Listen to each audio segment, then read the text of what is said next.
Welcome back, everyone. Okay, so today we're going on a bit of a journey. A journey through some of gaming's most tragic, unsolved cliffhangers and dormant worlds.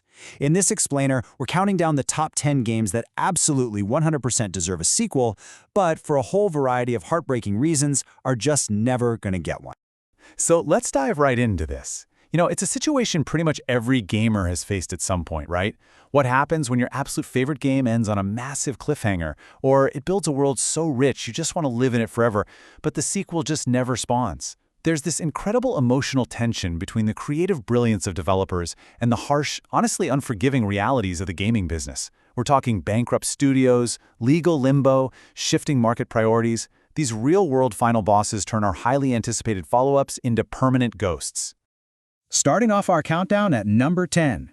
Bulletstorm. Released back in 2011, this game delivered some of the most creative combat we had literally ever seen in a first-person shooter. The whole core of its brilliance was this skill shot system. It rewarded you for dispatching enemies in increasingly ridiculous, over-the-top ways. It basically turned every single gunfight into this darkly comic puzzle. But despite a massive cult following, it just had an awkward market fit. It never quite hit those blockbuster sales that publishers demand. The franchise changed hands, and even with remasters, there's just no serious momentum. Today's publishers are chasing massive live service hits or guaranteed AAA franchises. And well, Bulletstorm kind of sits awkwardly right in between those two extremes. Moving quickly along to level 9 of our countdown to heartbreak. Way back in 2003, Beyond Good and Evil was just light years ahead of its time. It combined investigative journalism, stealth, action, and gave us Jade, easily one of gaming's most beloved protagonists. Now, a sequel was technically announced nearly 20 years ago. Let that sink in. But cut to present day, and it's essentially become a mythical creature. Endless development hell, changing leadership, and just vast periods without any meaningful updates have firmly planted this thing in vaporware territory. Honestly, even if it does magically appear someday, it almost certainly won't be the direct continuation fans originally dreamed of. Landing at number 8, we have a title with incredible visual flair that met a seriously tragic end. So, The Saboteur from 2009. This was essentially Grand Theft Auto set in Nazi-occupied Paris. The visual concept alone was just astounding. Whole districts of the city were black and white, and as you liberated them, this vibrant color would just flood back into the world. It was a real game-changer visually. But the real tragedy here, despite this incredibly creative open-world concept, that visual flair couldn't save Pandemic Studios from shutting down shortly after release. The IP has just laid dormant ever since, no major publisher showing any interest in reviving it. It's a game kept alive purely by passionate word of mouth. Dropping into number 7, we're shifting gears slightly. This isn't a story of a studio closing, but rather an outright rejection from a publisher. Days Gone. Released in 2019, it had a bit of a mixed critical reception at launch, sure, but it cultivated a remarkably huge fan base over time. And the game ended with major, entirely unresolved story threads pointing toward a much larger narrative involving the Freaker virus. The absolutely crucial point here is that unlike some other games on our list, a sequel to Days Gone was actually pitched by the developers, and it was officially rejected. Sony reportedly didn't see it as a viable blockbuster to justify the massive investment, even though it eventually sold very well. So the studio had to pack up and move on to entirely new projects. Total bummer. Pushing forward to number 6, we find a classic, incredibly painful case of an audience arriving just a little too late. In 2010, Alpha Protocol attempted things that few modern games even dare to try today. It was this ambitious spy RPG that allowed you, the player, to genuinely shape relationships, missions, and outcomes.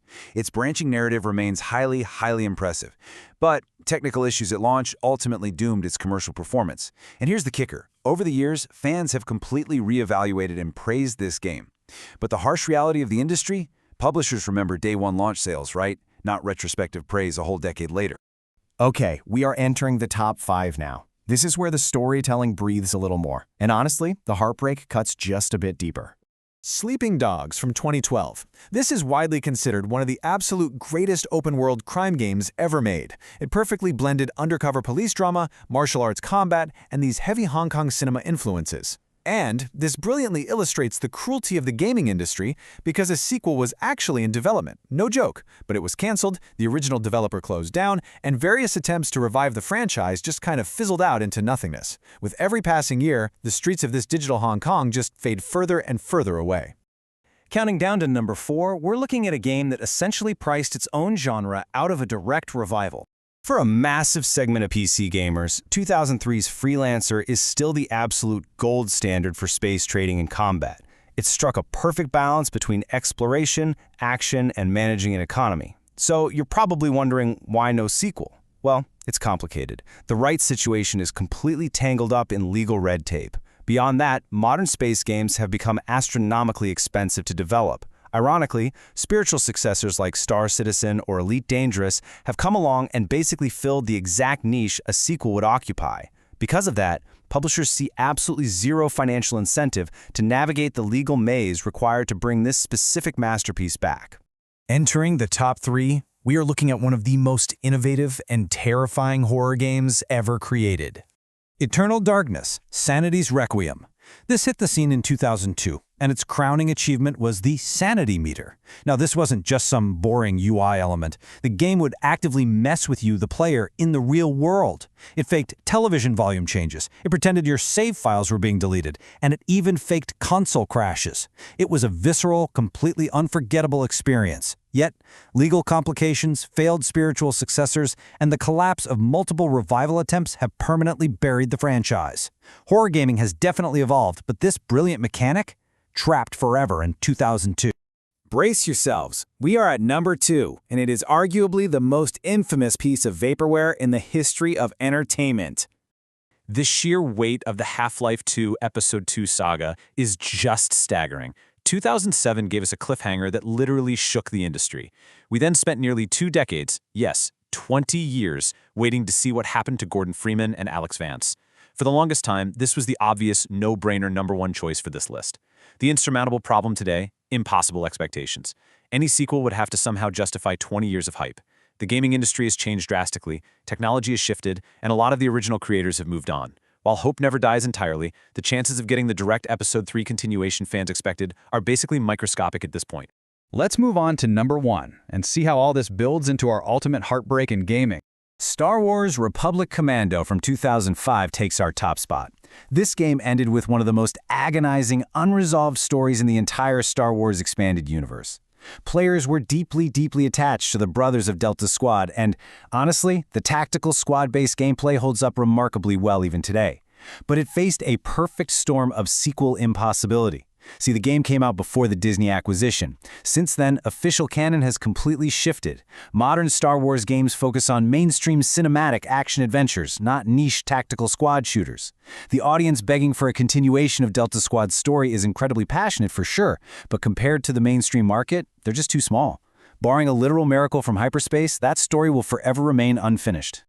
Before we wrap this explainer up, we have to fire off a quick homage to some honorable mentions. These are cult classics that also saw a game over screen entirely too soon. We're talking Black and White, the incredible God game, No One Lives Forever, a ridiculously stylish 60s spy shooter trapped in IP hell, the incredibly atmospheric Vampire the Masquerade Bloodlines, the ambitious Advent Rising, and of course the heavy metal masterpiece Brutal Legend. All brilliant, and all leaving us wanting so much more. It's a really strange feeling when a beloved franchise just disappears into the fog, isn't it? Somewhere out there, in some parallel universe, gamers are probably already playing these sequels. But in ours, as this quote beautifully captures, they've simply become campfire stories, passed from one generation of players to the next. It really makes you think about game preservation and the super fragile nature of digital art. So what does this all mean for us? Well, which of these lost worlds do you wish you could return to the most? Keep those campfire stories alive, guys. Thanks for joining me on this explainer, and I'll see you next time.